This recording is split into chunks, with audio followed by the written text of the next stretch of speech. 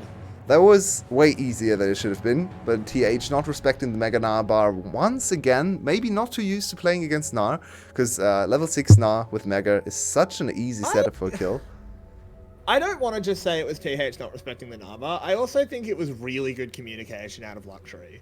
That was so well timed around the Gnar bar. 𝘀𝗀 was clearly saying, hey, if you roam up in this amount of time, I'm going to go Mega Gnar. He went Mega Gnar. 2 seconds later, he was ulting and they were getting the kill. That's true. I think it's really good out of 𝘀𝗀cie. I want to put a more positive spin on that. Yeah, that's fair. I think there's definitely something to be said about keeping the experience range in check against Mega Gnar for TH, because that's a very obvious engage. But yeah, on the other side, well executed play for GLX, and GLX with a nice early game lead. It's only 700 gold due to the fact that I'm not even sure why. I guess mid and bot lane have a slight CS advantage, so that's where most of the gold is coming from. Tower plated bot as well. Oh, that's true.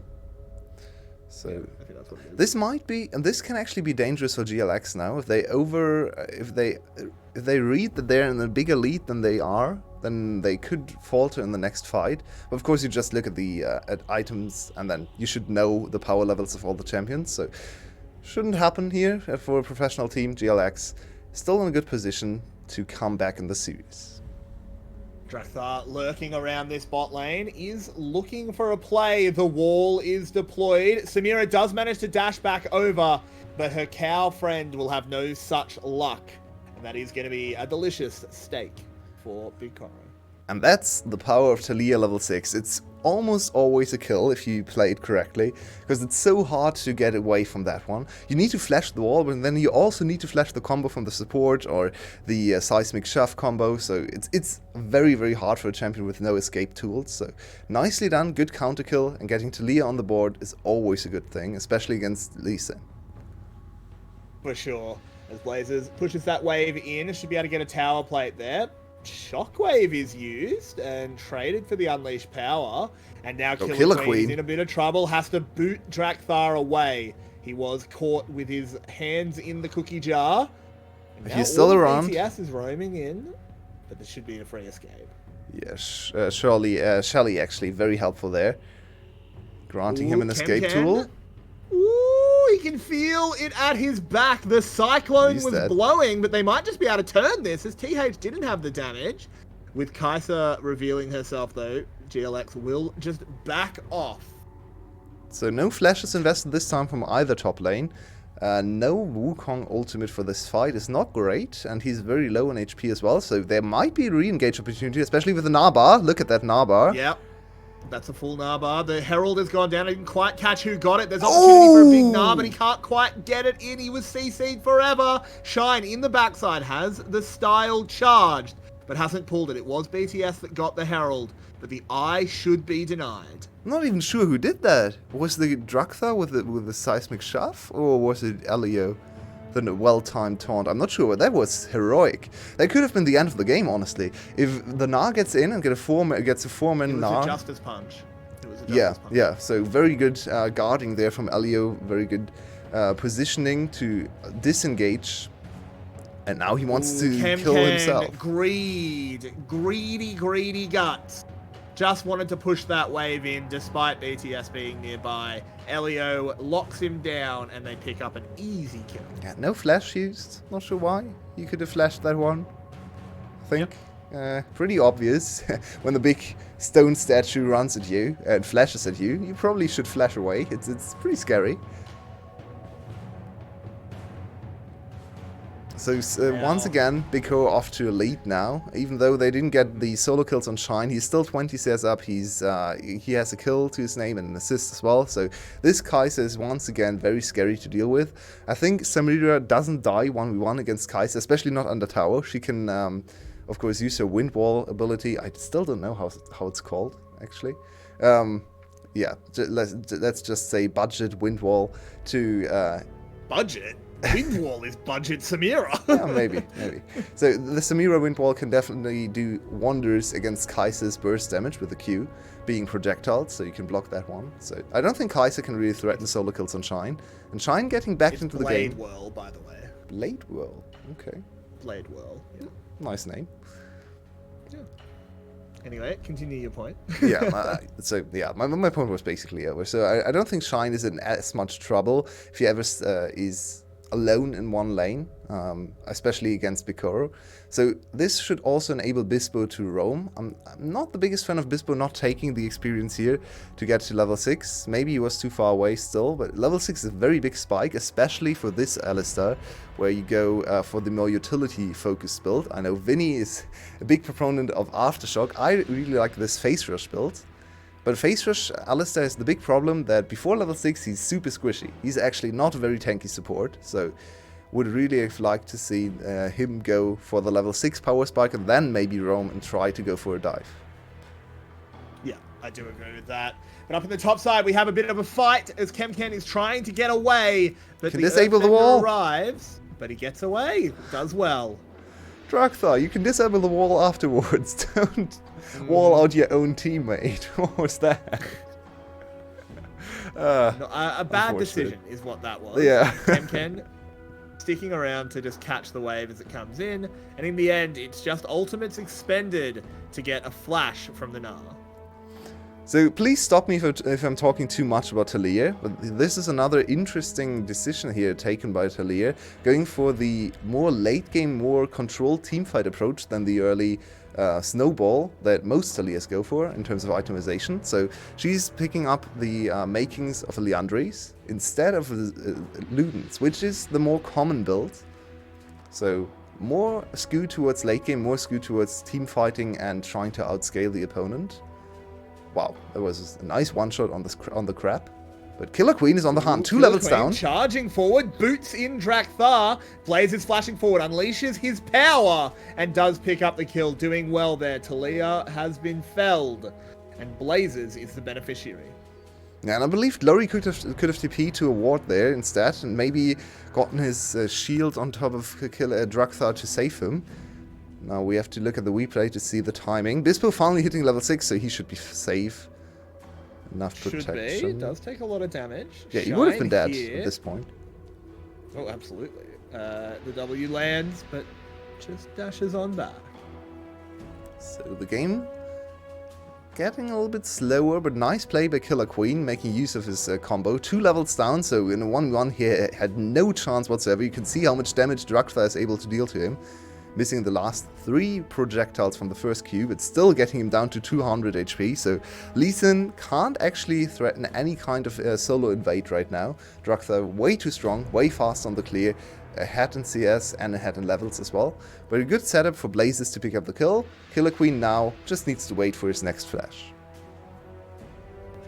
That he does, as we go into a little bit of a lull. There's no real objectives on the table. Dragon is 1.5 minutes away. Both of these teams are they both want to be the team engaging, which could lead to a bit of a situation where both teams are afraid to pull the trigger. Yeah, that's true. I'm still not quite sure which team composition I favor. But no time for that. Instead, we have and that is excellent stuff right there. Nice Blaze combo. has been put out. Perfectly chained together. 𝘁𝗀 is really, or 𝘁𝗀, whatever, the support player for BTS is really impressing me here, with very good 𝘁𝗀 gameplay so far. He guarded his team from the Gnar before, now he's looking for another engage. No, oh my god. That's what I'm talking about. That's a very squishy support.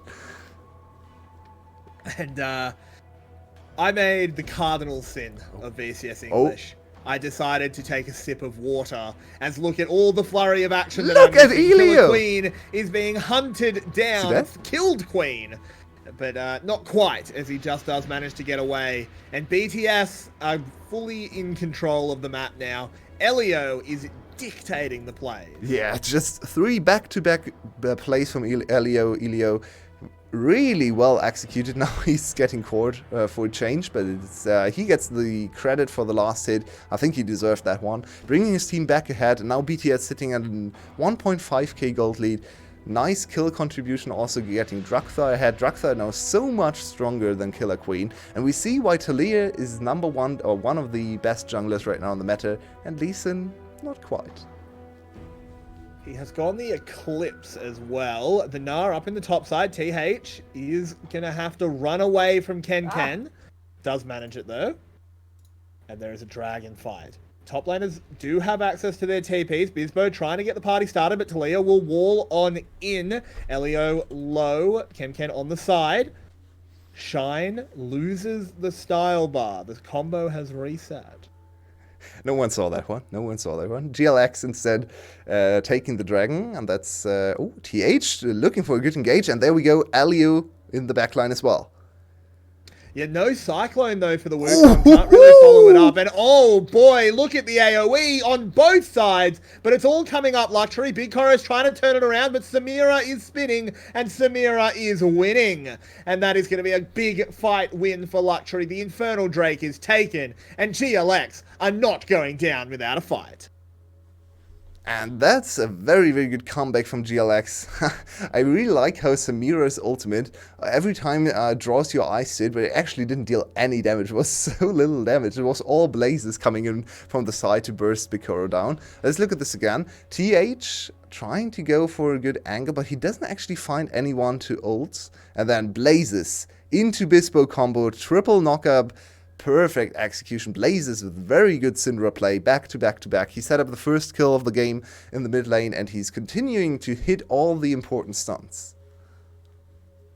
For sure. This is, so far, both supports having their times to shine. It's a back and forth match here, and it's led to it being very, very even. Just a 1.5, roughly, 1,000 gold lead for GLX. At 17 minutes, that is not particularly huge, especially compared with the lead BTS had at this time in the last game. So definitely playing it much closer here. What do you think of the 𝘁𝗀𝗏 on 𝘀𝗀?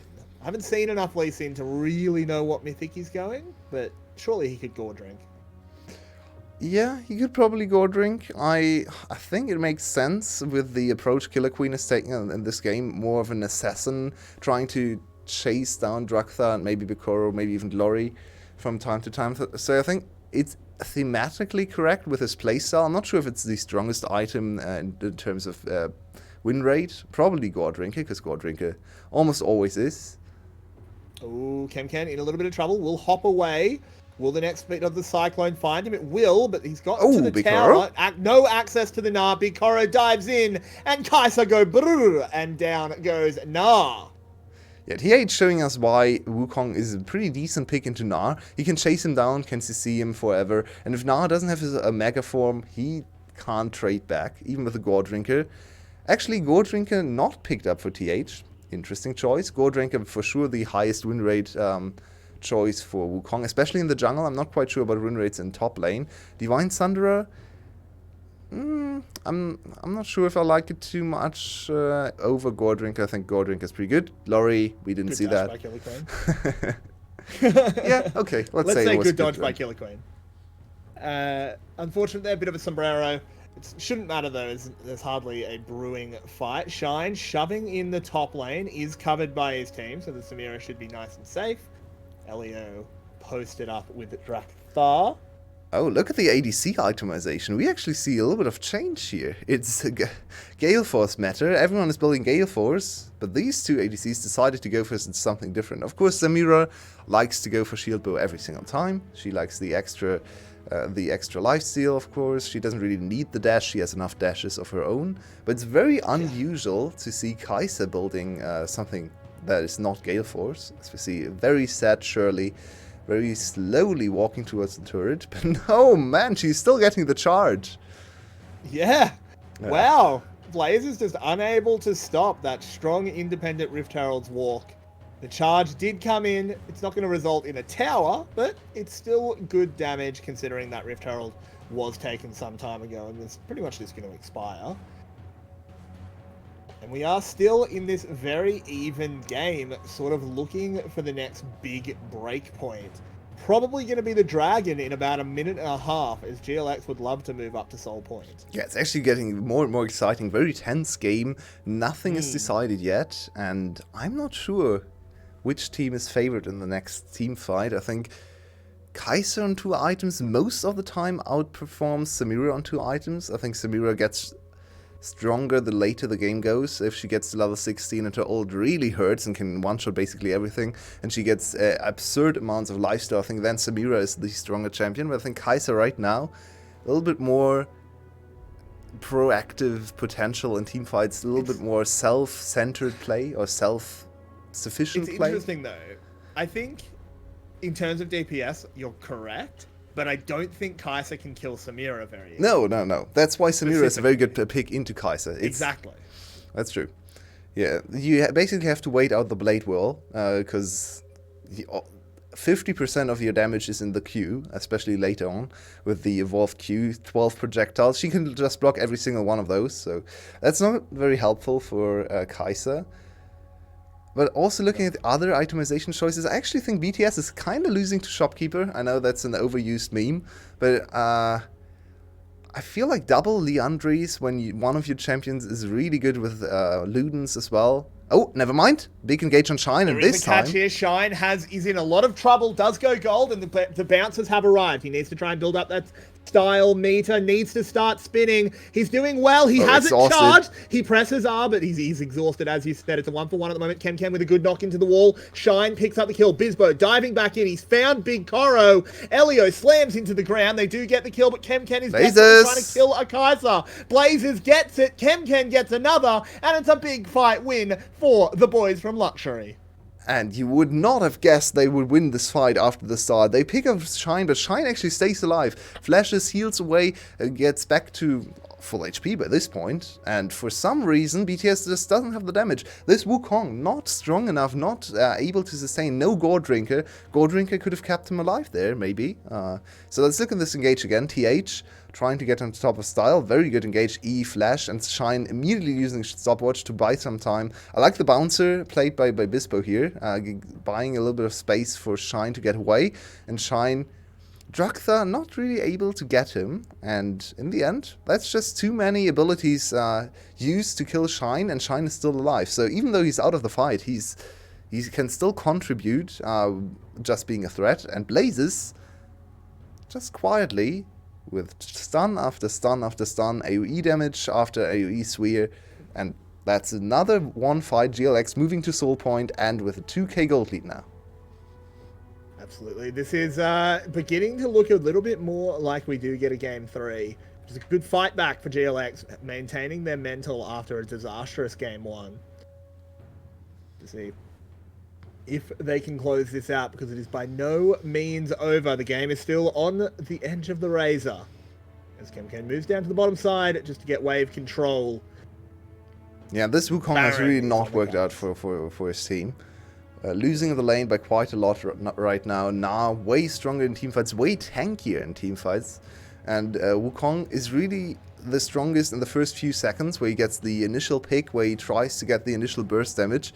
But he doesn't even have the burst damage to get 𝘁𝗀, as we saw in the last teamfight. So this Wukong right now really struggling for any sort of role in the game.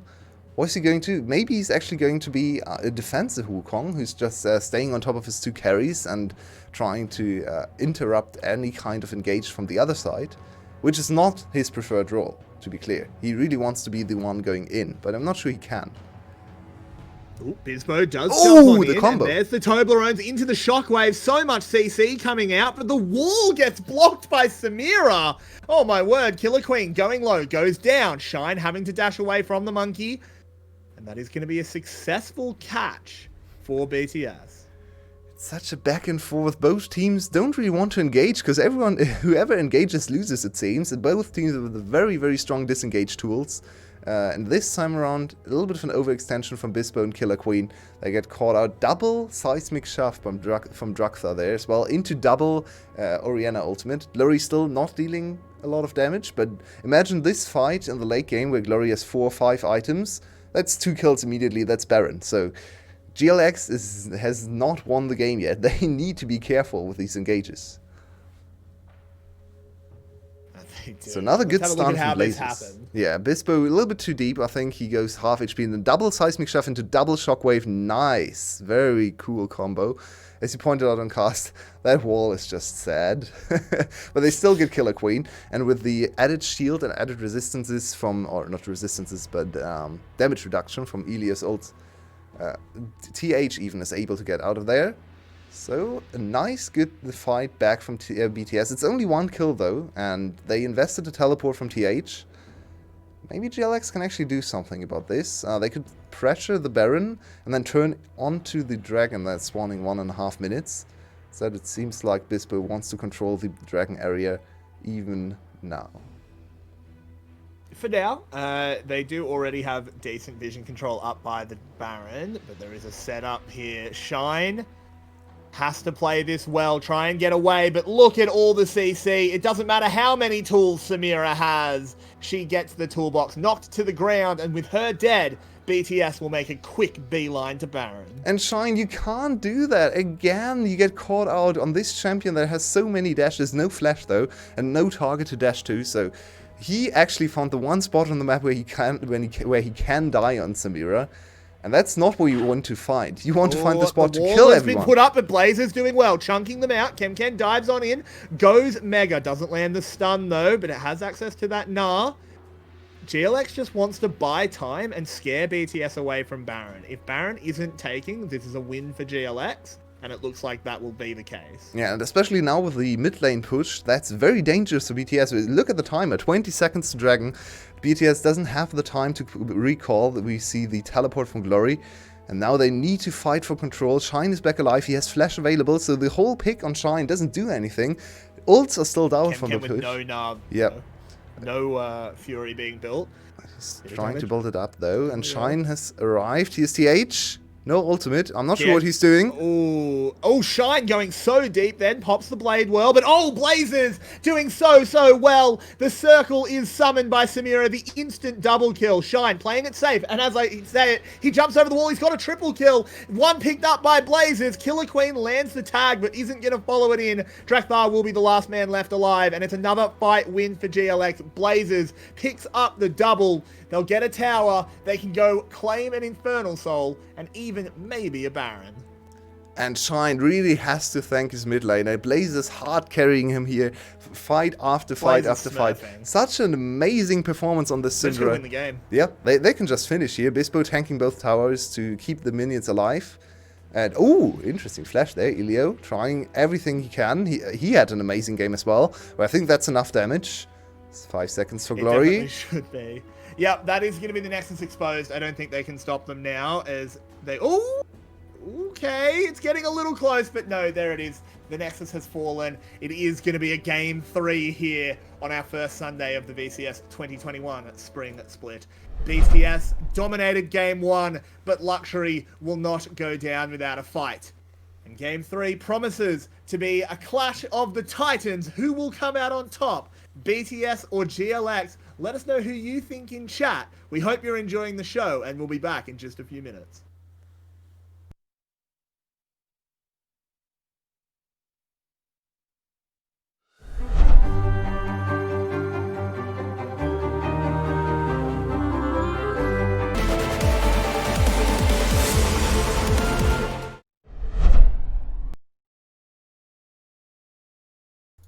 On our hands. It is BTS taking on GLX, and it has gone the distance. Sorry, Game Everyday, one- I stole your first 2 words, so I'm very sorry. It's yeah, I didn't unmute in time, so I'm very sorry. Everyday actually said, "Welcome back, everyone." I'm super sorry for that.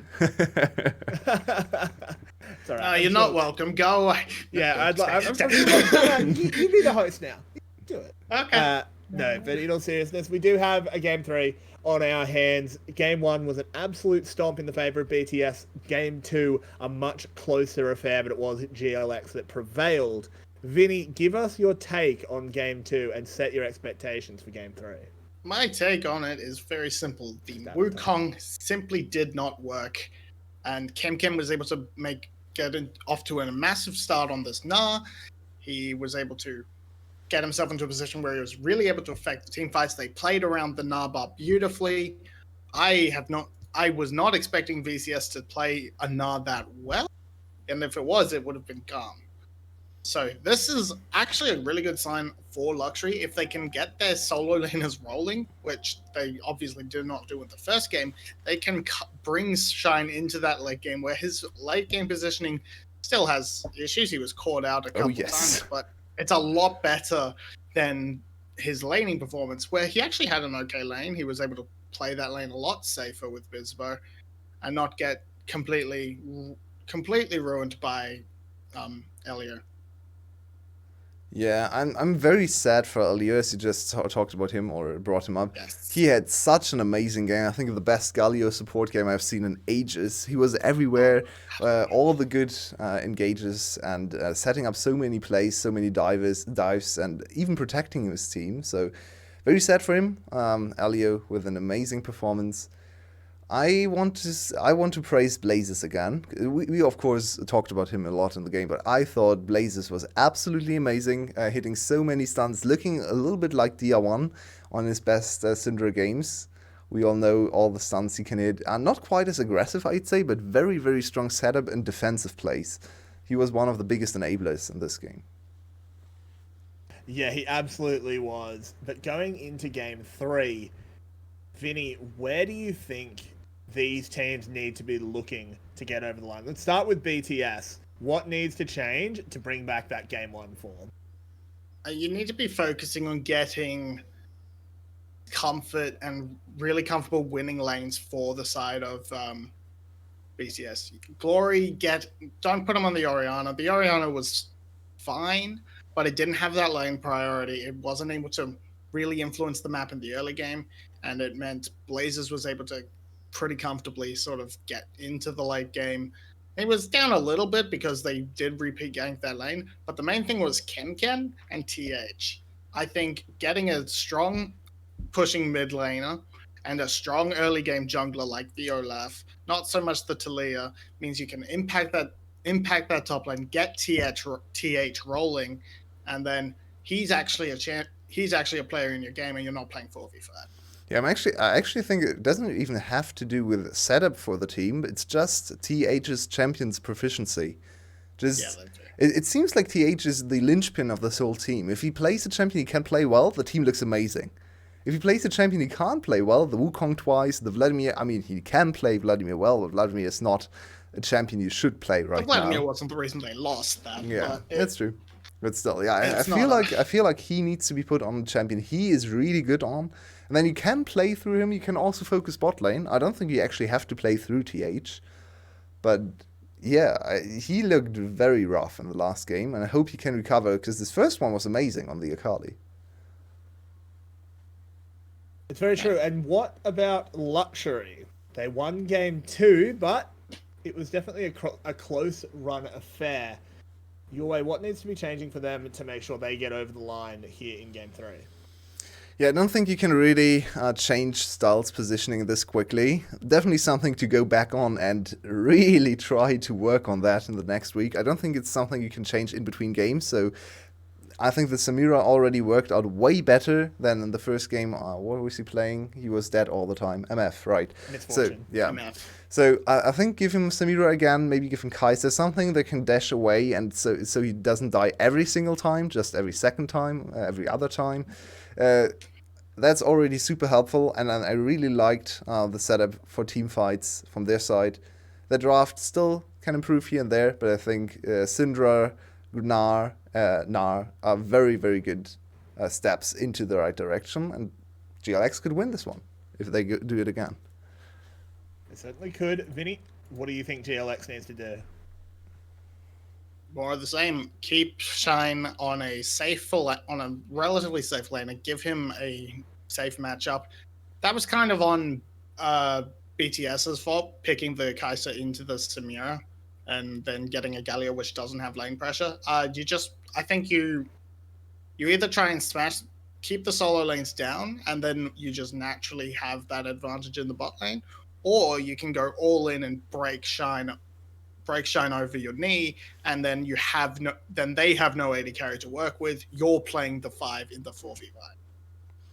And I actually want to stretch the importance of this the second, I guess, series for both of these teams, because both teams are projected to be bottom tier teams. So every single win counts. We only play 14 series, and you need to be 6th place to avoid relegation. So losing an early series due to a dumb mistake in the late game due to getting caught out can really get back to hurt you in April, when you then have one series less and you need to win the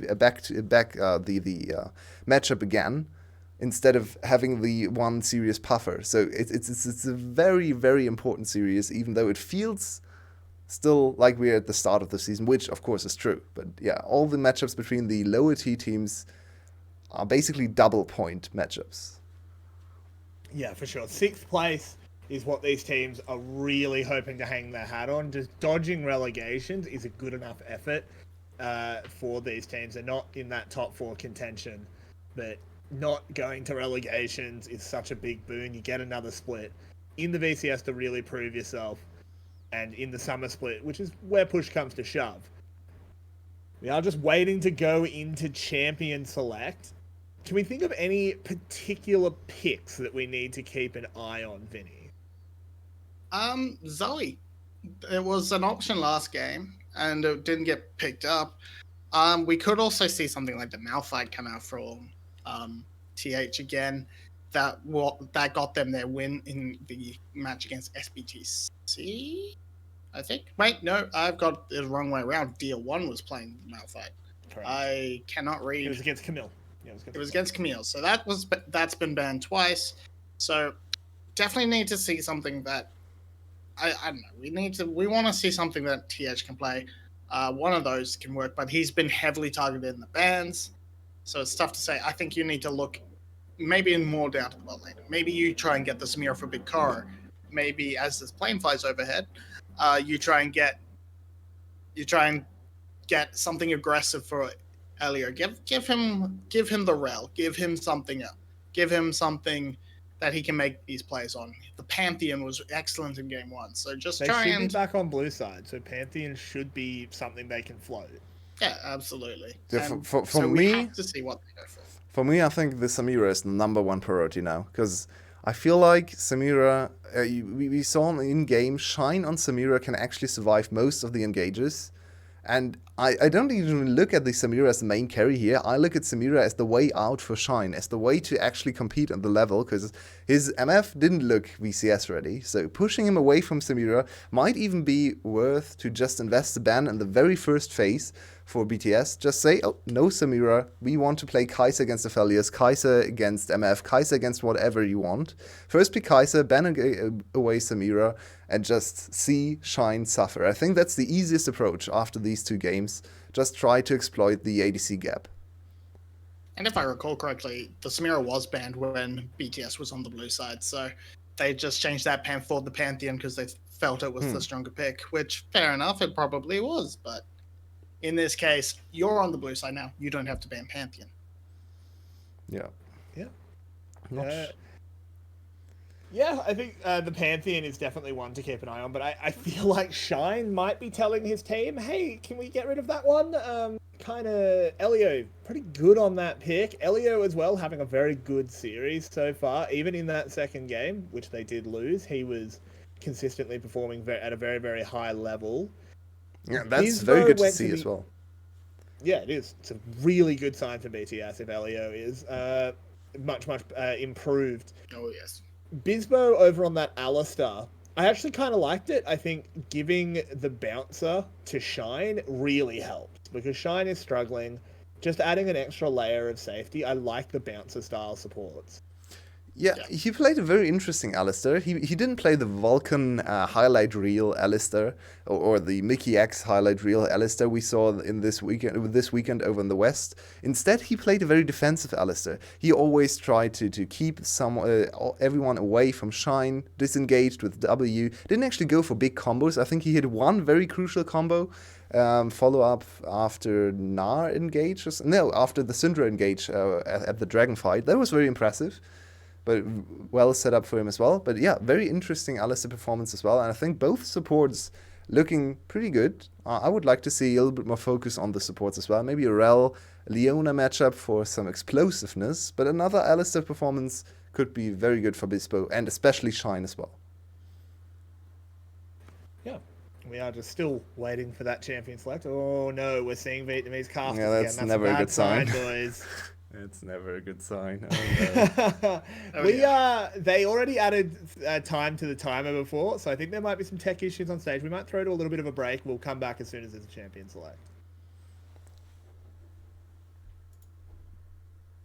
Once we can. I know you always got to set that up. Assuming the break's ready, which is apparently not. Yeah, we are. Let's go.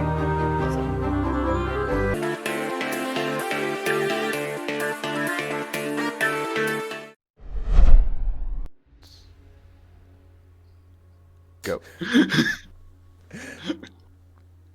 Welcome back, everybody. We have a champion select. BTS over on the blue side, GLX on the red. We do apologize for the tech issues there. Something happening at GG Stadium, no doubt. But we are rocking and rolling. Renekton and 𝘁𝗀 gone. 𝘁𝗏 and 𝘁𝗏 as well. Where else do you think we're going, lads? Vinny, kick us off. It's very interesting because now we have to see what ban do GLX actually get rid of. I would assume they're going to drop the 𝘁𝗏 ban because that just seems like a bit of a wasted ban. Yeah, wait, they actually banned 𝘁𝗏? But they banned it first rotation in the last two games, correct. The hell? They triple banned. It was the Camille, the 𝘁𝗏, and then something else in the first game, and then it was the 𝘁𝗏 in the second game. But they're struggling to figure out what they're going to ban. It's the Olaf. That opens up the option for a Camille first pick for BTS. I think that's probably a decent option for them. Get TH on something comfortable, something he's happy to win with. I would go 𝘁𝗏 every single time here. Why would you go 𝘁𝗏 to 𝘁? Or Pantheon! Pantheon? I think 𝘁𝗏 is more important than Pantheon, honestly. Yeah, Pantheon is a good champion, but Taliyah is available. There's some other junglers still available. I don't think Pantheon has to be picked up here. I think 𝘁𝗏 is so important to threaten 𝘁 over and over again, especially because GLX actually banned 𝘁𝗏. So, okay, we are just ignoring the 𝘁𝗏. Fair enough. I mean, the Gnar has been picked. We could still see the 𝘁𝗏 on the second pick here, unless I'm horrifically far behind. No, I'm roughly on pair with you. So Good. the Gnar lock-in is Okay. good for Ken. What has 𝘀𝗰𝗶𝗹𝗀 done? It's the Graves. To be fair to him, he looked very good on Graves in the promo tournament, so maybe you can replicate The some promo of tournament, that he only success. played Lily in the promo tournament. In VCSB, he played Graves. Oh, okay, maybe that one. Okay, I saw him before on Graves. Is what I wanted to say. So, Yeah. Fair. this is a very difficult matchup in my opinion for Graves though, because he has a very hard time chasing 𝗀𝗏 down. He doesn't get any MR. From his E, so 𝗀𝗏 can actually one-shot Graves, while Graves has a really hard time one-shotting 𝗀𝗏. I think this is one of the weirdest picks for GLX to go Graves over 𝗀𝗏, especially when you already have a top lane AD solo lane. But I guess they really wanted the Graves. Now it's very AD heavy. You could just ban away 2 strong AP carries from Blazes. I would really like them to ban the Syndra here. Just go Syndra Orianna ban, drop something else, and then GLX is going to struggle for AP threats. Yeah, absolutely. The Pantheon can also make its way into the mid lane if they so desire, and the 𝘀𝗏𝗋𝗋 is the lock-in for GLX, and they are just wanting to remove lane bully AD carries and I mean, keep 𝘀𝗀𝗃, Shine that safe. was 𝘀𝗀𝗃's pocket pick last split. It was. That's He did either often rip the 5-head Draven. or the most scared ban I've ever seen. I mean, surely you also ban 𝘁𝗀𝗃. I If you mean- don't also ban 𝘁𝗀𝗃, then tier needs to be torn apart. Like, that would be the worst. I have no But- idea whether is 𝘁𝗀𝗃 just disabled out of nowhere, because what is happening here? No 𝘁𝗀𝗃 priority whatsoever, even though 𝘁𝗀𝗃 Maybe- looked amazing in the last 2 games. Is there a 𝘁𝗀𝗃 bug or something? It would Okay, be. I think 𝘁𝗀𝗃 has to be disabled. What is going on? We're gonna find out, but I think 𝘁𝗀𝗃 must be broken. There's no way in hell she gets all the way through a draft. Yeah, we'll see. I don't We'll think see. that she does. There's still 2 picks left for BTS. They still need their AD carry. The takeaway of the banning of Syndra is a good move from BTS after the performance Blaze has put out. The Lucian self-ban doesn't want that going, and they don't want Blazers picking that up either. But if the Jhin lock-in is true, 𝘁𝗃 may in fact be disabled. No, there she is. There she is. 𝘁𝗃 locked in Oh, for okay. Vikoro. What? I am very No, confused by I was about to message our Riot contact to find out what the bug was. Okay. Turns out it was simply just draft order. I don't mind it falling this far through for BTS. I'm a bit shocked GLX didn't pick up the pick. Why didn't they And why didn't they ban ban it? Or Like, what? they didn't ban it. I don't know why they didn't do that. They banned Draven. I don't know why you're not picking 𝘀𝗏 if you're 𝘀𝗀. Just you are so damn good on that pick. But they're gonna go for the Twisted Fate Camille composition, and that gives open a lot of options for GLX to have a winning mid lane, because TF, especially in the early levels, does not have that very much in the way of lane priority. But I think they actually listened to you and listened to TH being the main carry in the team. Because look at this. This is 𝗀𝗏𝗀𝗀. 𝗀𝗏𝗀𝗀 is one of the most deadly combinations in the game. Is almost you can't avoid dying to it unless you're Jax. I think Jax is one of the only champs, and Samira maybe. Jax and Samira are one of 2 of the only champs who can block the stun card. So. I think this is going to be very much topside focus and trying to punish 𝘀𝗀𝗃 on the Gnar, because you know your bot lane is going to win. You're playing against 𝘁𝗀𝗶𝗹𝗀. I think you can pretty confidently assume that Vikoro and Elio are going to beat that 2v2. Also, the rotation power of BTS's comp is insane with the Destiny Gate, the Pantheon Man Drop, the 𝗀𝗏𝗃 wall, and even the Killer Instinct has quite a big range to follow up on any CC that is laid down. Plus, of course, 𝘁𝗏𝗃 can teleport. Let's not beat around the bush. This might be the worst draft I've ever seen out of GLX. This was shocking. Like, BTS basically played blind pick. Yeah. I mean, throwing away those last 2 bans really didn't help their cause. The Draven was almost certainly never going to come out. the Lucian in particular also was almost certainly never going to You happen. were banning the Lucian So- away from yourself. Blaze is the Lucian player, not 𝘀cie. I just don't understand. Like, what would they have changed? TH is a fantastic Camille and likes to go to it. 𝘁𝗨, one of the best junglers in the game. Twisted Fate, okay, maybe a little bit questionable, but TF Camille is a thing. 𝘁𝗏, best ADC in the game. Pantheon, arguably the best champion in the game. How have you let them assemble? It's How a have you let really them strong assemble comp. this? How have you let them assemble this? Oh, but they didn't get Draven, guys. At least we banned their Draven. They've only played 𝘁𝗏 this series. You know I what the can't believe how bad. I'm angry Yeah. at how bad this draft You know was what out the of GLX. weirdest thing about this is? BTS actually gave them an opportunity to not get this strong of a draft, because BTS didn't go for the 𝘁𝗏 priority. They prioritized the Pantheon instead, and Pantheon then 𝘁𝗨, which of course are two very strong champions, as you alluded to, but leaving the 𝘁𝗏 open, then you pick 𝘀𝑎𝑙ios. Fair enough, 𝘀𝑎𝑙ios is a very strong champion as well, but why wouldn't you ban 𝘁𝗏? That is the... Exactly. I don't hate not picking 𝘁𝗏. Yeah, I agree with Shine that. has been struggling with positioning and the like. I actually don't necessarily think him going to 𝘁𝗏 was the way here, but just ban it. Yeah, it's a Force puzzling 𝘁𝗏 to draft. play something else. This is shocking. Their first two picks, R1, R2, was Gnar Graves. But you know how it goes in 𝘁𝗨 the was VCS, open. right? Oh yeah, they drafted horribly, and I'm furious. So they're gonna win. Indeed. The draft order and pit bans themselves were pretty shocking, but 𝘀𝗏cie did end up with an actually pretty okay composition. Gnar, we've seen what Ken can do if he gets ahead. He's actually made this Gnar pick work. Graves, still a decent jungler. 𝘀𝗀e, absolutely still a top tier mid laner. If the player in question knows how to utilize her, Blazers most likely does. 𝘀𝑎𝑙ios, Galio, both very popular picks, if not the strongest. Well, then they're probably not the strongest, but they are very popular picks in the meta. So they actually round up with a decent comp.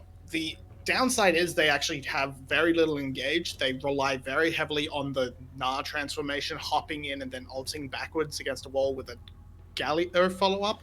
They have a bit of poke with the 𝘀𝗀e and 𝘀𝑎𝑙ios, but overall they have a very hard time making things happen, especially compared to BTS, who have those globals. They have so many pick potential tools, and then eventually, if they are able to build that Camille up, she can be a very strong split push condition, especially with the Twisted Fate in the other side lane having 1-3-1. So with that, as we are just waiting for the Summoner's Rift to come up, I'm just going to throw in with BTS has the better composition, and that will judge my pick for prediction. Makes sense. I Fair hope enough. you Vinnie. are with us on the Summoner's Rift now. Can I get a timestamp, yeah, please, yeah. every day? 49, 50. Okay. Well, Are we out of sync? I'll pause at 1 minute. No, hang on. Let me times two. It's Okay, I'll I catch. can't pause. Let's just chat. You need to go times two now. Okay, I'm at 110. We do right have now. look. My computer is really bad, so I constantly fall behind. I am playing on a brick, unfortunately. I'm at 120, 121. Yeah, we're on sync now. Apologies. Lovely. We do apologize for that, everyone. It's something that just have to do because, yeah, my PC's bad. Yeah, it's and I gonna can't be afford ugly, it. but it has to be done, as the VCS crew would say. Yes, as the VCS would say. Well, the question really is, what's better, my PC or this draft out of GLX? Hard decision. But it would be the most Your PC is that thing bad? ever. Okay. Yeah, it really is. I really need a new PC. And the level 1 trade. We do have have- seen this so yep. many times now. Shine not doing too badly though. He actually trades fairly evenly. Has the red gun as well, so he'll regen a little bit up. Yeah, if you Elliot look at the perhaps a bit too HP thin. bars alone, the problem is it's Pantheon. So even if he has only 1 HP remaining, if he stands in the correct position, he is unkillable. So trading HP against Pantheon is always disadvantageous at the start, but Shine actually recovering quite well. Oh, now running into a Q there. That's not great. 𝘀𝗀 with a nice trade. 𝘀𝗀, on the other hand, struggling in mid lane to keep himself alive. 𝘀𝗀 has been the dominant laner today. I have something to alert you to, Yulwei. Can you figure out what it is before I say it? Oh no, it's some kind of summoner spell. Keep looking. You're in the right ballpark. Oh no, oh no, no, no, no, no. Oh, no, no, no, no. Oh, it's the Sooning tech, but he didn't go Ignite. You need to go Ignite. He has the electrocute. That is an Omni Stone 𝘀𝗋𝗄. What do you think about that one, Yulwei? We have seen it pop up here and there. I think it's 𝘀𝗀 doesn't actually need Conqueror or Grasp. She can Grasp makes her a very strong laner. Conqueror makes her super strong in the late game, but she likes to have other. Ooh, that was super risky for 𝘀𝗀. Nicely done. Did well though. So 𝘀𝗀 can go for more options. I'm really not sure what the actual benefit is of going for Omnistone. Maybe there's one. But yeah, it's something that popped up in Chinese super server solo queue during Worlds. So let's see what he can do. 𝘁 struggled in game 2. He needs to recover for his team to do well. That they do. There was a thought of a dive there. Killer Queen did come up, was spotted on a ward though, so they do back off. 𝘀𝗀 gets a free recall as he pushes the wave in. Very beautiful so CS. Nicely done from 𝘁. Lovely. Lovely stuff. And 𝘀𝗀 will use the information just to go in, check all of these camps, realize nothing's up, and head back into the river. Oh, you'll get a Gromp. Yeah, and if you we could get a clash here. Oh, okay. I think 𝘀𝗀 is going to accept his loss. Maybe not. He's a level ahead, and he has the crap to get out of there again. Bot lane prio. No, bot lane seems to be in an almost even state, so 𝘀𝗀 choosing not to fight. Probably the good Shine has the flamethrower. He's always going to have decent prio while he has that gun. So I still want to comment on this 𝘁𝗀 early game, because he's more than one level ahead already. 34 CS to 24, got both 𝘁𝗀 as well. If you want... Oh no, we have no time for that, because 𝘁 with a very bad rune now, and a lot of trouble. Doesn't do much, but he can't interrupt that hook shot. He will get away even though the stun landed. So 𝘁 is, he's not dead. I wouldn't say he's okay though. Yeah, he has to rely on actually getting Grasp here or there to get a little bit of HP back. Maybe he can go for a quick trade with another rune. Oh, 𝘀𝗀 showed himself. That wasn't the greatest movement. 𝘀𝗀 getting impatient there, wanting to get back to farming, while Graves is on top of the dragon. He's taking it. Yeah, he's going very low, but his support is here to help. And that should be the first dragon against the run of play when it comes to jungler priority, because 𝘀𝗀 was so far ahead on the 𝘁𝗀. He's still going to be pretty far ahead in terms of farm and experience, but they lose the first big jungle objective. But everything is set up for 𝘀𝗀, 𝘀𝗀 to reach level 6, almost at the same point, and then just go towards top lane and dive the poor Gnar. Yeah, we'll have to see if they can time it well. They do have to play around the Gnar bar, of course. That is just one thing to keep in mind, as Blazers does have full control of this mid lane. 𝘀𝗀 is a little bit unhappy at the moment, to say the least. And 𝘀𝗀 is actually too fast for his own jungle. There's nothing for him to take right now. Only one camp available. He has already double cleared his jungle, got both 𝘁𝗀. 𝘁𝗀 is insanely fast. If anyone tells you Graves can keep up with 𝘁𝗀 and farm, no. Show him this video. Ooh. Twisted Fate ultimate coming in. They are going in on Graves. Which beautiful! Would show us as there's the seismic shove. The 𝘁𝗀 goes pop, and it's first blood for 𝘀𝗀. What a beautiful combination. I talked in draft about the difficulties for Graves into AP matchups, because he is not as tanky as you think he is against other matchups, where against Olaf he can actually skirmish because he gets so much free armor. No free MR against any kind of AP threats, so very nice combination, and they bring 𝘀𝗀 2 levels ahead now. Ooh, 𝘀𝗶𝗀 is scrapping down here with 𝘁𝗀, has to flash. The teleport was used. 𝘀𝗀 immediately sprinting back to mid lane. Exactly. Let's have a look at this replay. We didn't see the start of the play. So Great vision setup. I'm not Powerful actually sure kickoff. who set up this pink ward. I would like to go back. Maybe I'm going to go back for a future video to see the vision setup here, because that was just perfectly planned and then executed flawlessly. Nice combination. Very easy to land the 𝘀𝗰𝗶𝗹𝗀𝗀, of course, when there's a stun. That's a free kill, and now 𝘀𝗀𝗺 so far ahead. He's going to miss out on his red buff, though. Or maybe not. No. Nicely done from Yeah, he 𝘁𝗁𝗁. will. There it is. Smite it away, and he'll just dash over the wall. This is 𝘁𝗁𝗁 finding his opportunities against the run of play. Did it in the dragon as well. Definitely keeping 𝘀𝗀𝗁 in a game that could be snowballing in the other direction much heavier than it is. Yeah, look at 𝘀𝗀𝗺's positioning only here. at He's level 700 6. gold. 𝘁 has flash. 𝘀𝗶𝗹𝗀 does not have flash. So there could be a nice 𝗁𝗁𝗺 gank here. I think they are in a very dangerous position. 𝘀𝗶𝗹𝗀 is realizing this. They are really trying to push on the wave to not fall prey to an early 𝘀𝗀𝗺 gank. So that was nicely done. Good read from GLX. There could have been a very easy double kill and probably opening up the game for BTS. So nice read from 𝘀𝗶𝗹𝗀 and 𝘁 to stay safe and recall in time. Or at least back out in time. They actually stayed, but they backed out. So they're not in that precarious of a spot anymore. Yeah, very true. As 𝘁𝗁𝗁 and 𝘁𝗍𝒻𝑠 are just having a farm up, as I say it, 𝘁𝗍𝒻𝑠 gives 𝘁𝗁𝗁 a taste of the 𝘂𝒀. Taste of his own medicine after game 1. I'm sure that feels nice to get some revenge. Yeah, look at the combat stats in mid lane. Nothing to speak of for 𝘁𝗁𝗁. Well, there's already a lost chapter, of course, the name. Sorry for blanking there. Blazes with the lost chapter, and the early pot will have lane priority every single time. But we have another fight brewing. Graves tried to sneak away another objective, but 𝘀𝗀𝗺 is here, still a level ahead.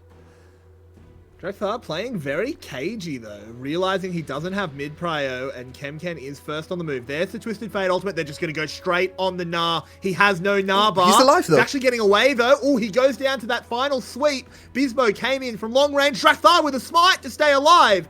Doesn't keep him up forever, but it does buy some more damage. TH is in a lot of trouble, but he rolls over the wall. It's just a 1 for 2, and no one gets a herald. The very annoying trouble bubble, actually delaying 𝘁𝗁𝗁's way back to base. But in the end, the 2-for-1 trade, and we actually saw the combination of 𝗁𝗁𝗺, TF, and Camille to lock down 𝘁𝗁𝗁. He almost got away. Very good reaction from the bot lane of GLX. Very good read overall early game macro and map positioning from GLX, showing us some nice prowess and progression in their play. Look at this, immediate, and good for 𝘀𝗀𝗺 to wait for the jump from 𝘁𝗁𝗁 as well, to secure the 𝘀𝗻𝗵𝗀𝗀 there. He still goes down, even though he tried to smite to stay alive, but Blazes and 𝘀𝗶𝗹𝗀 arriving is the death sentence there. TH gets away, and in the end, It's actually fairly important that he bought that extra second though, because it actually got the rest of his Q off. Yep, It secured the kill. If he doesn't survive that extra second, it's possible they don't actually get the second kill. So very well done by 𝘀𝗀𝗺. Has been performing well this series, for sure.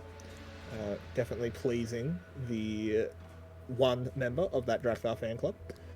And 𝘁 is still here. Everyone is in top side now. There should be a secured Herald though. Yeah, we are actually trading Herald for Dragon. Most of the time, Herald is the stronger early game objective, especially when you already got the first Dragon. 𝘁𝗁𝗺 also overextending here, forced to flash away. So very good trade from GLX. 𝘁𝗁𝗺, there was no real reason for him to do what he just did there, getting caught out by the Galio after playing a very good Galio game of his own. Not the greatest sign, and now this is going to be the first tower. Blazes also coming here. Ooh, and 𝘁𝗁𝗺 doesn't have flash. This could be a The taunt lands, but I think they're a little bit scared of 𝘁𝗁𝗺, but no, 𝘁𝗁𝗁 will get it. Now 𝘁𝗁𝗁 needs to find a way out. He can't be. 𝘁𝗁𝗺 follows it up. The Paddle Star doesn't land. The Rift Herald charged, but didn't quite get the tower, so they need to get it with this wave. Ooh. Another bubble lands. That will keep the 𝘁𝗁𝗺 out of the fight for quite a long time. 𝘁𝗁𝗺 has ulted. Oh, 𝘀𝗀𝗺 has no mana. Down. 𝘀𝗀𝗺 picks it. Yeah, he does have no mana. Good spot there. They do just have to get out. The tower somehow endures. And I actually think if he had mana there, they would kill everyone. I think he was level 9, he's level 8 I guess, but almost max Q, very strong at this point, already got a few early Dark Harvest stacks, and he was full HP, so if he came to the fight with full mana, I believe BTS could have blown open the game, maybe get 2 or 3 more kills there. Instead, 𝘀𝗀 only there for one single spell, and they trade 1 for 1 in the kill count, I believe, overall? Yeah. Yeah. Yeah. So, still an even trade, and GLX getting back into the game with a lot of turret plays. Not able to finish the last one. It's now on 2 HP or something. So This is 𝘀𝗰𝗶𝗹𝘀. start to the fight there. Yeah, a little unfortunate for 𝘀𝗰𝗶𝗹𝘀 there. He got stunned right under turret when 𝘀𝗶𝗹𝗀 had to go out of turret range. So he was sitting duck under turret, no chance for him to get away. Let's look at 𝘀𝗀. He actually has some mana left, but uses the full combo to kill 𝘀𝗀𝗀. Now he can't follow up anymore, so he just has to waddle away. But they happily get out, right? It's not like the lack of mana cost them deaths, so I don't think he's too upset. Yeah, and this early game is very fascinating, especially for a league that is known to just fight thoughtlessly, and these are two of the expected lower tier teams. We actually see a fair bit of macro and rotation. Hang on, we'll have to come back to it as there is a bit of a scrap going in. The Elio jumped in, 𝘀𝗶𝗀𝗀 responded, giving a lot of damage reduction, but 𝘁𝗀 just positioning poorly there, taking 3 damage. He goes down. It's a double kill for 𝘀𝗀𝗀. You know he wants to make it 3, but 𝘀𝗀𝗀 will slink away, and that's just silly, silly stuff. Who would have thought that 𝘁𝗀 is actually a very strong champion? Weird. I mean, it's almost GLX like, certainly didn't. Hey, whoa, calm down. At least he's not playing Draven. Like, that would have been way worse. Man, this draft. Interestingly enough, though, 𝘁𝗀 is actually ahead still in gold, I believe, or at least almost even, because he had the Kraken Slayer earlier. Now Kraken Slayer finished for 𝘀𝗀𝗀 as well. 𝘀𝗀𝗀 very greedy on his 𝘁𝗀. I am not the biggest fan of Kraken Slayer 𝘁𝗀, I have to say. I think 𝘁𝗀 is strong enough to go for even more playmaking potential. Look at this again. This is the power of Pantheon support. Gets hit by absolutely everything and only goes down to half HP. While 𝘁𝗀 just dies because he overextends for the kill. And then 𝘀𝗀𝗀 can follow up with the ult. Could have been another kill if not for the exhaust and the Justice Punch there. But 2 kills already. Now 3 kills on 𝘀𝗀𝗀. And he's looking super strong. BTS back in control and the lead. Very much. On the topic of the Kraken Slayer card, so I particularly think against Aphelios, Gale Force is so much better. Because you just want to jump in the back and assassinate him. You use that dash, the projectile that the Gale Force gives you, just absolutely detonate the enemy ADC. That Kraken Slayer takes a little bit. And the big problem with growing Kraken against Kraken is that Aphelios is probably the best champion for Kraken Slayer in the game, especially on this patch. It got nerfed. It's disgusting how it works for him. So Onslaught, the red gun Q, Severum Q, is an on-hit effect and has like, I'm not sure how many, 10, maybe 12 triggers. So it basically triggers Kraken Slayer 3 or 4 times. 4 times. In a very, very short time. So you can never get to 4 Kraken Slayer procs on 𝘁𝗀, so it doesn't really make sense to go Kraken against Kraken just because the enemy team has a Kraken Slayer. So yeah, I really don't like the item choice. I don't think it's going to matter though, because 𝘀𝗀𝗀 is way better player. Ultimate going up to the top side, and it is going to be a dead 𝘀𝗀𝗀. Absolutely no escape there. That's the power of 𝘀𝗀𝗀. Yeah, and 𝘀𝗀𝗀 really needed the Omni Stone to make this work. No way to do this with grass 𝘀𝗀𝗀. No, well. I don't think the rune choice much mattered there. That's why that combination is so potent. Yeah, it's just super good. It will be traded for this Drake, though. So GLX at least getting something for themselves. Yeah, no plates anymore to mine in the top lane. It's still going to be first tower, because, oh, no, the tower was actually very healthy still. So even though 𝘀𝗀𝗀 is one of the best tower pushers in the game, especially the later the game goes, not quite enough. They took a little bit of power out of the push for 𝘀𝗀𝗀 with the changes in the preseason, because Trinity is something you really don't want to build right now, even though it's amazing on 𝘀𝗀𝗀. And Syndra doesn't have the same multiplicator, so yeah, not quite as strong. But still, a 2-0 𝘀𝗀𝗀, a 2-1 𝘁𝗀𝗀, and a 3-0 𝘁𝗀𝗀 bode well for the later stages. So was 𝘀𝑠ury, of course, are definitely not out of it. They are currently about 3,000 gold down, which is definitely not good. But 𝘀𝗿𝗄 is still able to scale. Graves has completed that Immortal Shield Bow, and 𝘀𝑠e has the Ludens. Look at Blaze's summoner spells. Definitely passes to each other. Yep. Ghost Cleanse. It's Disco 𝘀𝑠e. Disco 𝘀𝑠e for sure.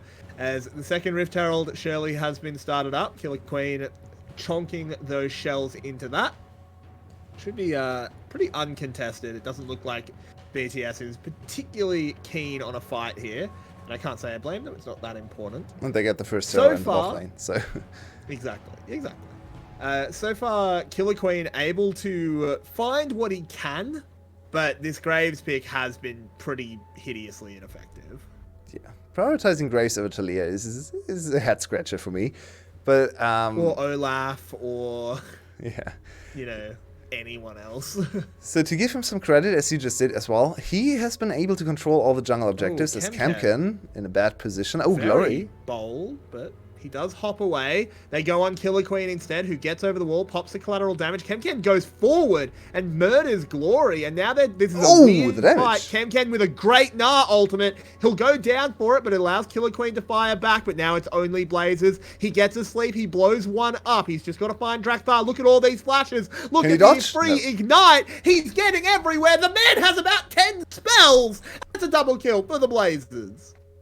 Very good comeback from GLX. This time BTS the aggressors. So far this game it has been GLX to make the first play happen and then BTS punishing from behind. And it seems like the reactive team is actually winning all the plays here. This time a little bit too far forward for BTS. Should have probably invested like 2 more seconds to actually kill the tower before they dived past it. So look at this tower again. That's 2 auto attacks. Just kill the tower. Not the biggest fan. Then Glory has no mana, so you can get 1 stun card in, but not more. Good, and Blazes, once again, absolutely smurfing here, showing us why he is still worthy of the mid lane starting position in this league. Cleanses that stun, and yeah, he dances around even more for 2 more kills in the end. So Blaze is now very, very powerful. Can he land the important poke to turn this game around? Well, it's not even that huge of a turnaround anymore. It's only this 2k gold lead, and coming up on 20 minutes, it's a lead, sure, but it's not that terrible. Your 𝘀𝗿𝗄 is still scaling. Will eventually outpace the 𝘁𝗁. It might take a little while, but he'll get there eventually. It's just a matter of really re-engaging your top side. 𝘁𝗁 and 𝘁𝗁 have been really suffering this game, but if they can get back into it, get back in the swing of things, GLX have a very good chance of closing out this series. Well, I'm not quite as hopeful. I actually think the 𝘀𝗿𝗄 is in a very, very strange spot here. He doesn't have the Alistar this time to deal with Camille. I guess he has a Gnar ult, but do you really want to use Gnar ult just against 1 Camille? There is so much threat. He has Cleanse, but Cleanse doesn't really do enough against so many stuns. I mean, look, I say they have a good chance to win. I mean, then their draft should have afforded them. That's fair. That's fair. Yeah, but I think the 𝘀𝗁𝗄 is very, very hard to make work in this team composition, or against the enemy team composition especially. Because where is he ever going to stand that's not controlled by TH or Glory or 𝘁𝗁𝗄 jumping into him, even 𝘀𝗿𝗄 delaying him? So let's see. Maybe you can prove me wrong. Maybe you can carry this in team fights, but I feel like this is not the greatest 𝘀𝗀𝗄 setup. Because his jungler doesn't really provide anything for him. I guess a smoke screen. His top laner, very, very conditional on his CC. And his support, I guess, can stand on top of him and try to taunt any incoming threats. But other than that, he can't really interrupt Camille engage and then follow up with the gold card either. So I can't really see Shine surviving any extended team fights. We'll have to see. You never know. It is the VCS, and we know what a VCS 𝘀𝗿𝗄 can do. Looks like BTS wants to put a lot of pressure towards the Baron, as it will be Soul Point picked up. It helps. 𝘀𝗀𝗄 survives when he has a Mountain Soul. But look at this. It's Camille and Twisted Fate linking up once more. But this time, Shine is there to try and turn it around. He's doing a good job, but he does get exhausted. Were it not for the exhaust, that could have gone far, far worse. So with that fight lost, Suddenly, this Baron is very, very risky. BTS, maybe... Why did they do that? Yeah, biting off a little bit more than they could chew. I think this play is... It's a very positive play. It's a very proactive, very positive play. If you make it work, you immediately win the game, right? You go for the Dragon contest when the enemy thought you were hard committing to Baron. Then you kill the enemy jungler so they can't get into smite range for Baron. And then you're still on Baron with a high DPS ADC like 𝘁𝗏𝗄 and get the Baron as well. So I think if it works out, and it was very close to working out, you win the game immediately. This way though, they just give away another dragon, and now they have to contest the next one. Dragon, a mountain soul, 3 mountain drakes, a little bit too scary. Even though there's not really a dedicated tank building all the resistances, you never want to deal with that. Yeah, it'll just help. I mean, it's always interesting because people always say, oh, well, there's no big tank, and okay, fine, but it's about breakpoints, right? You don't want the breakpoints to change too much. Particularly, you know, Graves gets fairly tanky, gets a lot of armor due to that grit, and Aphelios not being as squishy can only be a good thing. But we'll have to see if they get there. They're still 4 minutes away. It's also especially important for champions like TF, who really doesn't want to build any kind of penetration, but no time for that. Catch. Of course not. A bubble has landed. They're going to try and hold the taunt for as long as they can, but that Zhonya's was good enough for Drakthar. Oh, Baron. Smite on the oh no, Baron! He's Nevened it!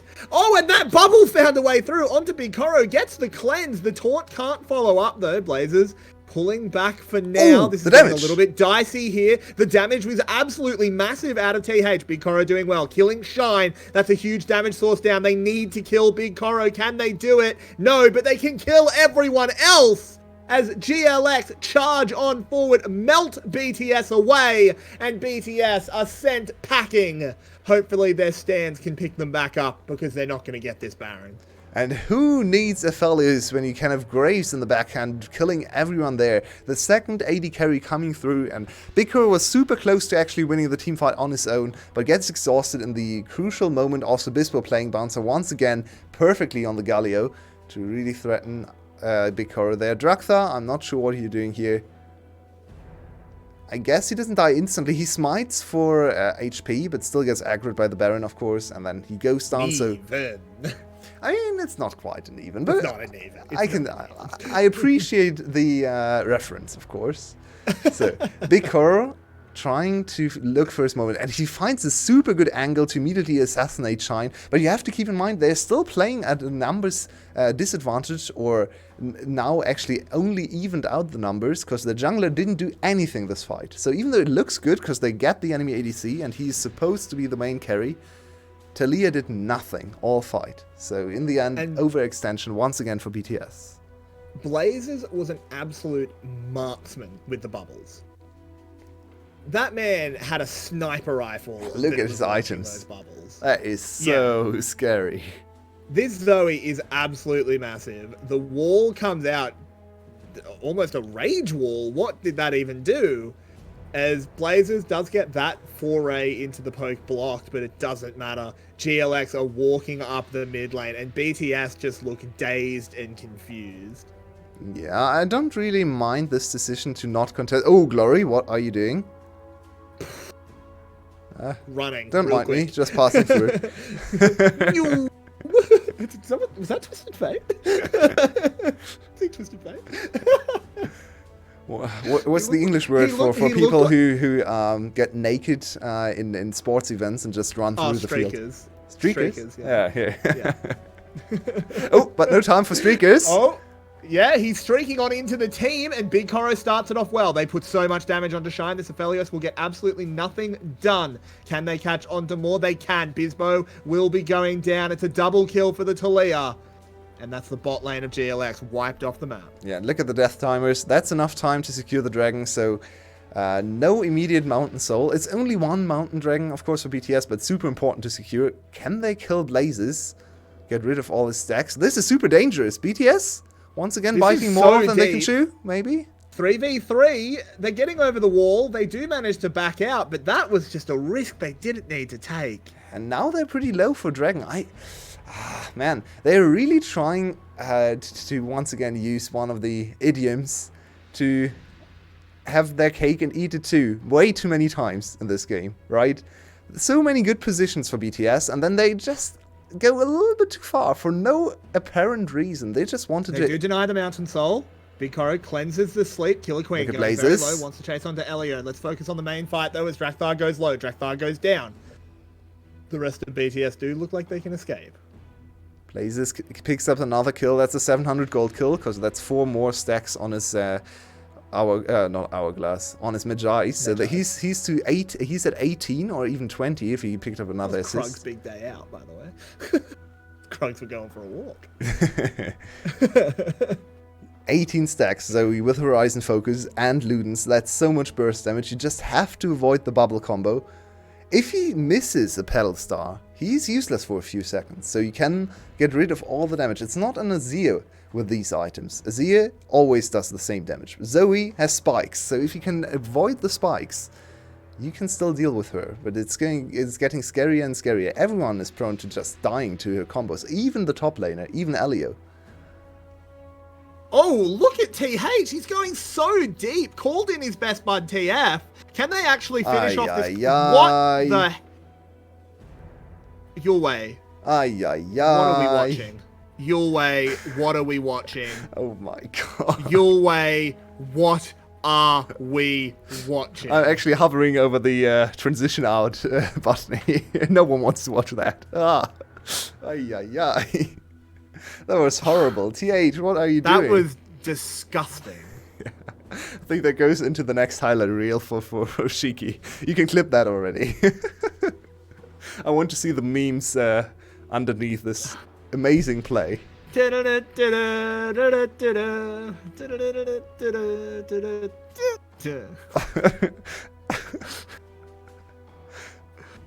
𝘁𝗀𝗃 is like, I got the skill. Then he dies to spawn. 𝘁𝗀𝗃 with the emotes. Oh, God. He jinxed himself so hard. Oh, my God. Welcome to the VCS. We're the best region in the world. That was just sad. Oh, man.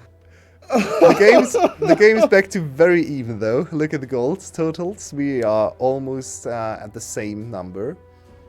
𝘀𝗃 is still super strong. So last big fight was without 𝘀𝗃's participation, and then he got a double kill on the next one. So if they fight 5v5, I still favor BTS. I think they're still in the better spot to win team fights right now. But it's close. And look at Graves' items. Starting 1-4, now IE Collector.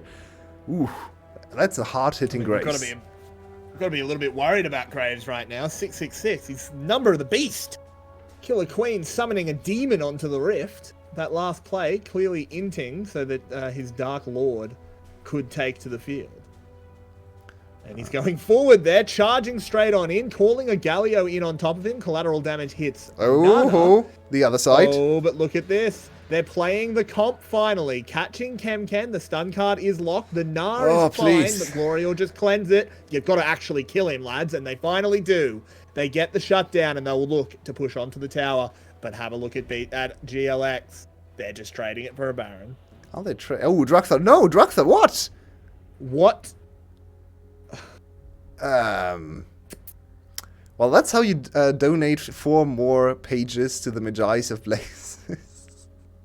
Rebel, I don't know if you're watching Rebel, but I hope that bath is warm and your toaster is dressed up real nice. That's the one member of that 𝘀𝗃 fan club. They did trade it for an in-him. Positives where they exist. The overall trade is okay. The execution, though, well, we're not talking about that. Oh, man. 24 pages for Blazes. He is really putting on a show today. Is it useful to get more and more pages? Because judging by the level of play here, can these players read? I mean, it's more intimidating for the more pages you have, right? Ooh, true, yeah. Big book that no one on this Summoner's Rift knows what it says. But in all seriousness, memes aside, this Zoe is getting more and more scary. Blazes is just popping off. It just comes down to, can he find the crucial bubbles? If he does, they instantly win the fight. If he can't... Can you give me your timestamp for a second? I think we might be out of sync for 1 second or something. 32, 3201, 33. Okay, yeah, I'm a few seconds ahead. If you can double time for just a few seconds. I do apologize. I hope I haven't missed anything fun. No, nothing's going on right now. We have a little bit of an two lane push. BTS 21, 22. Okay, yeah, if you can stop for like 1 second, we end sync. Okay. Right, I should be fine now. As the inhibs are going down, GLX pushing in with the Baron buff. They might just be looking to end the game. Teleport's coming back in. Yeah, they're going to go to commit here. 2 inhibs. What's 𝘁𝗏𝗏 doing? Already. 𝘁𝗏𝗏 is trying to stop Blazers joining the fight. That's actually not a terrible trade. As she's walking back up the mid lane, the 𝘀𝗏𝗏𝗀 ult does get a lot of CC down onto TH and 𝘀𝗀𝗏, who were flanking in. This is an incredibly split fight. 𝘀𝗏𝗏 will be the first one to go down. TH uses the ult to dodge the Galio CC, but I don't think it's going to be enough. 𝘀𝗏𝗏𝗀 is in trouble. 𝘁𝗏𝗏's here, 𝘁𝗏𝗏's here. Down. Big Koro finally arrives, but can he kill Shine? He can! He pays with his own life, though. So it's TH with the world on his shoulders, and he can't hold it up. Apollo has fallen, and GLX, they go for the worst draft imaginable, but in standard VCS fashion, they will get the victory here in Game 3. Or not? No, they will. The minions are here. They've still got like 20 seconds. Yeah, they're fine. They win. They're just all backed out at the same time. I was like, oh no, please, please, get me out of here. An incredible display of mechanics from some players, and display of mechanics from other players in this third game, but GLX picks up the very important win and their first victory in their VCS history. Yeah. That was possibly the first VCS game the VCS has had in a very long time. It's good to be back. It's good to be back. It is good to be back. Look, the VCS does not promise the highest level of play, merely the highest levels of fun. We hope you had as much fun as we did, as it will be GLX closing the series out 2-1. Do we want to get Vinnie in here to discuss the play of the series? Yep. Yes. There was a lot of tech pauses in that, so we'll get a quick analyst desk. We won't dwell for too long. Let's get Vinnie in. Oh. There we go. Yeah, I think Vinnie's here. Cool. Vinnie's with us. I just Hello. What do you think? What's your analysis on Game 3? Well, Game 3, they